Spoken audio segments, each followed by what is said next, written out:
Du skal fortælle, hvad vi skal. Hvorfor skal du stå sådan der? Ja, du skal bare stå og rode med noget naturligt. Du skal ikke stå sådan. Halløj, nu skal vi ud i børnelappen. Og Hold kæft med ringen. Fortæl nu kort, hvad vi skal. Ja, vi skal ud i børnelappen nu, og vi skal ud til, om vi kan finde noget tøj og nogle ting, hvad man kan få derude, som er i god kvalitet, nu hvor det hele det er brugt. Det giver god mening, ja. Der. Ikke nu, skat. Jo. Nej. Du får lige den gode her. Og så holder vi herude. Skat, du kan lige skal slette den der, fordi jeg overhovedet ikke klar. Dejlig musik, ja. Så køb. God kørsel, det der. Ja, sådan er det, når man har børn. Så hører man mig i lille bille, også selvom vi kører hele alene. Bare os to. Så er vi her, børneloppen. Og de har åbent, og det er faktisk meget heldigt, ikke også? Nu skal vi ud og se, hvor meget tøj vi kan få for 2.000 har lige noget i håret, så det er super lækkert. I børneloppen. Ja. Vi går ind for genbrug. Ja. Okay, behøver du? Ja, du har sådan noget ost i håret. Så vi går ind for genbrug, det er rigtigt. Ej! Jeg kan lige finde den her. Det ved jeg ikke. Det er op til dig. Jeg har ikke styr på sådan noget her. Jeg tænker sådan, Esther, hun kan jo ikke rigtig passe sin jakke. Eller er det ikke William, der ikke kan passe sin jakke ordentligt? Ja. Så står jeg sådan og tænker, hvordan kan folk... Fordi det er en af de ting, jeg sådan synes, der er nederen ved at komme ud af børneloppen i forhold til for måske 3-4 år siden. Folks priser er sindssygt. Det her, det er VRS. Det er for Bilka. Den er brugt. Folk vil have 2,99 for den. Ja, sådan er det her. Ja. Så er der lige nogen, der har købt en masse herhjemme fra Temu. Så sælger de dem lige for nye herinde. Det giver god mening. Meget, det er genbrug, det der. Det elsker. Så er vi lige på bukser til William her. Masser af legetøj.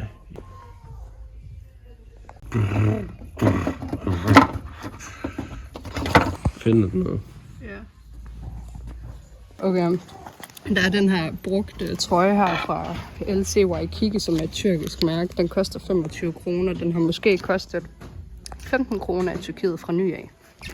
Så er det lige brugte badeblæer. Ja, 50 kroner. Så kan du få en, der de kun brugt én gang. Lad os tage den her på. Der er en lort på hovedet. Den er meget fin til dig. Ja, og dem der har William også bare 48 af allerede i forvejen. Det er bare chokkentøj det hele. Det er simpelthen det letteste. Det er standen der sådan er proppet, og der ikke er noget system i.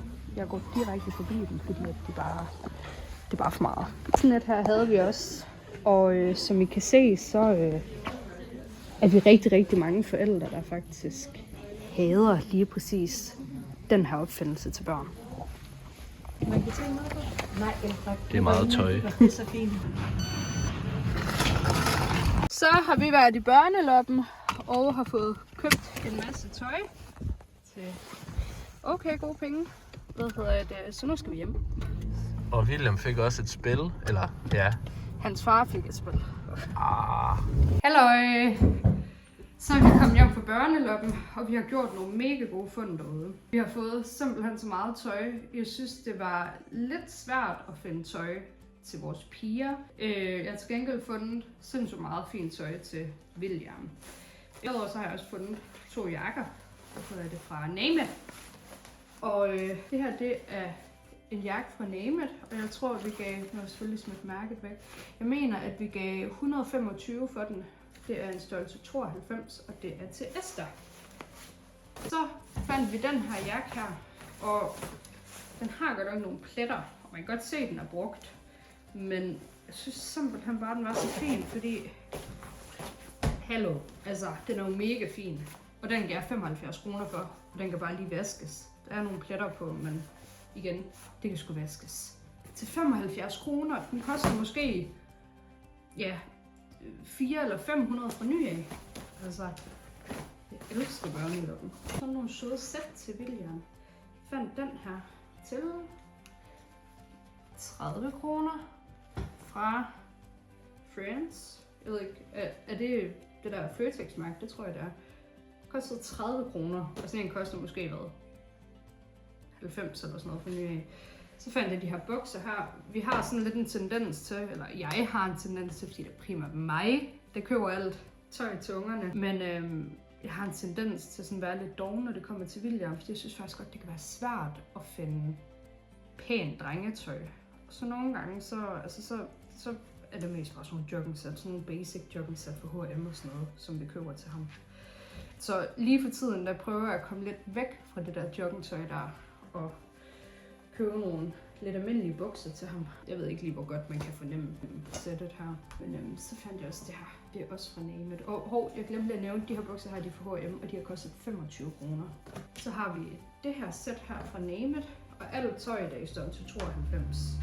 De er lige gået op i størrelse 92. Esther og William. Ja, jeg synes altså, det var mega cute. Det var slet ikke lade være. Jeg synes, det var cute. Det gav jeg 50 kroner for. Det her sæt her. Det er altså sæt fra Name It. Ja, og så strømpebukser. Det synes jeg bare altid, jeg mangler, fordi at de kunne fandme i stykker. Altså, jeg synes, at alle de strømpebukser, jeg køber til børnene, de kunne bare i stykker. Så går der hul hernede. Det koster 10 kroner per par. Der er også nogle, der er lidt tykkere, så det kan godt være lidt koldt at have strømpebukser på nogle gange, men de her, de er faktisk ret tykke. Og de kostede også 10 kroner. Og så har vi det her, jeg synes, det var så cute. Og det er til Esther. Det er altså 92. Jamen, jeg synes simpelthen, det var så cute. Det gav vi 75 kroner for. Og det er altså det er lækker kvalitet. Det er ikke sådan noget tyndt lortestof. Fandt jeg den her kjole her til Esther. Det er fra The New Siblings. Også størrelse 92. Den kostede også 50 kroner. Så vi har altså fået mega meget tøj til billige penge. Og jeg kan se her, der har jeg lavet en fejl, fordi på prisskiltet inde i børneloppen, der stod der størrelse 92. Og så har jeg så fået det her med hjem, og det er fra Zara, og finder så ud af, at det kun er i størrelse 86. Og jeg synes, at Zara har en tendens til at være sådan lidt småt i størrelsen. Så jeg ved sgu ikke helt, om Esther eller William kan passe de her bukser. Jeg synes, de ser meget små ud. Men bodyen kan de i hvert fald passe. Mega fint. Det bliver nok Esther, der kommer til at gå mest i det her. De her flæser der på her. Og så fandt vi de her bukser her. Jeg ved faktisk ikke helt, hvorfor jeg købte dem. Jeg synes ikke, de er ret pæne med det her ude i siden. Men ja, de koster 20 kroner. Det er for Hummel.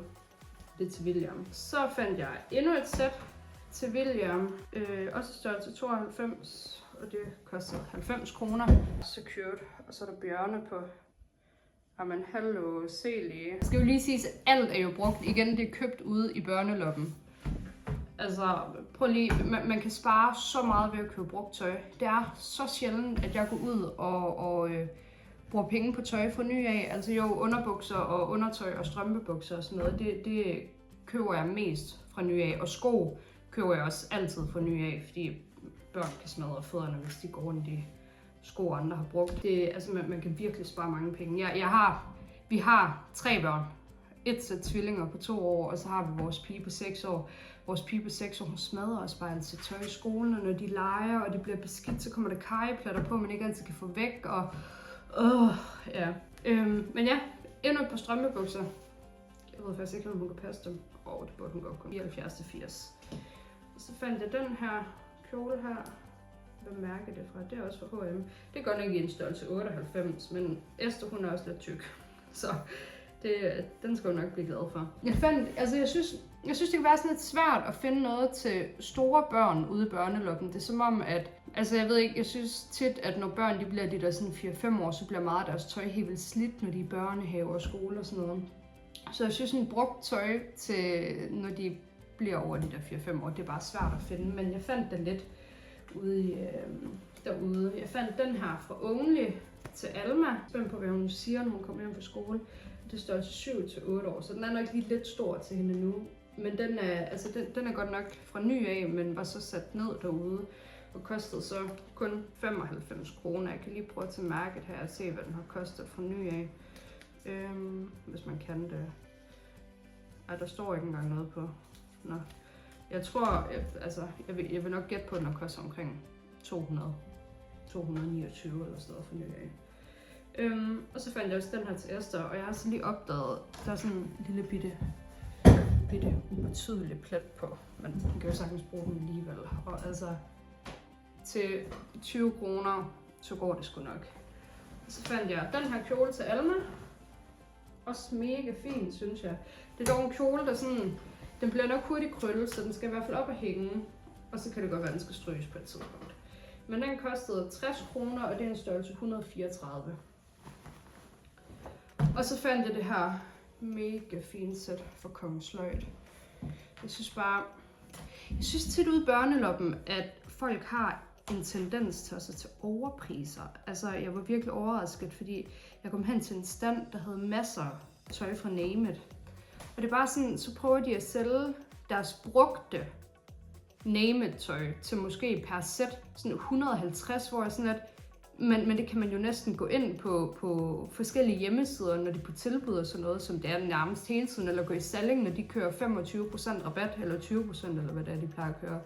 Så kan man jo få det til samme pris. Altså, så jeg synes, at generelt der har folk en tendens til at være lidt gode ude i børneloppen, hvor sådan at dit barns brugte tøj er ikke millioner værd. Altså, slap lige af en gang. Men jeg fandt det her mega cute sæt for Kongens Sløjd. Og igen, så var mærket ikke helt korrekt, så jeg er faktisk usikker på, om Esther hun kan passe bukserne. Det kan også være, det er William, der kommer til at bruge det. Jeg tror mest det er Esther, for jeg ved ikke hvorfor. Det er som om, at William, hans ben kommer til at se mærkeligt ud, når han sådan har tætsiddende tøj på body og sådan noget. Det er som om, at hans figur kan ikke rigtig bære det. Hvor at Esther, hun har sådan lidt mere fedt på kroppen. Hvad hedder det? Men jeg synes, det var så sødt. Og det er sådan rimelig halvpeber, det går. Igen, jeg synes, det er mange penge til at få et brugsat tøj, også selvom at det er Kongens Sløjd. Man plejer at sige, at når man køber en vare brugt, når man har købt den, så falder værdien med, jeg mener det er 50% eller sådan noget. Men ikke hænge op på det. Jamen, jeg synes simpelthen, altså jeg synes det er fint. Og så fandt jeg også de her bukser her til William. Igen, jeg prøver på at købe noget andet joggingtøj til ham. Hans far har lidt en tendens til kun at gå i joggingtøj, så det vil vi gerne. Vi vil gerne have William, han går i noget andet end joggingbukser. Ja, så ja, der var sindssygt meget tøj. Vi kom af for alt det her tøj her, og 2 jakker, som er så gode som nye. Det kom vi kom af med 1063 kroner for så meget tøj til børnene. Det her fra ny havde måske kostet, hvad er det kostet for ny af? Måske 5.000? Ej, 4.500 måske. 4.500. Altså, så jeg synes faktisk, at vi har gjort nogle rimelig gode fund i dag. Så, men ja, hvis I har nogle gode tips til at gøre shopping mere overskuelig og nemmere i børneloppen, så kan I jo skrive hernede. Og et godt tip til jer, der har stand derude. Sæt nu for pokker afmærkning på, så man kan se, hvilke størrelser I har. Jeg går direkte videre fra en stand af, og ved, at andre også gør det, hvis standen overhovedet ikke har nogen oplysning om, hvilke størrelser det er, der er der.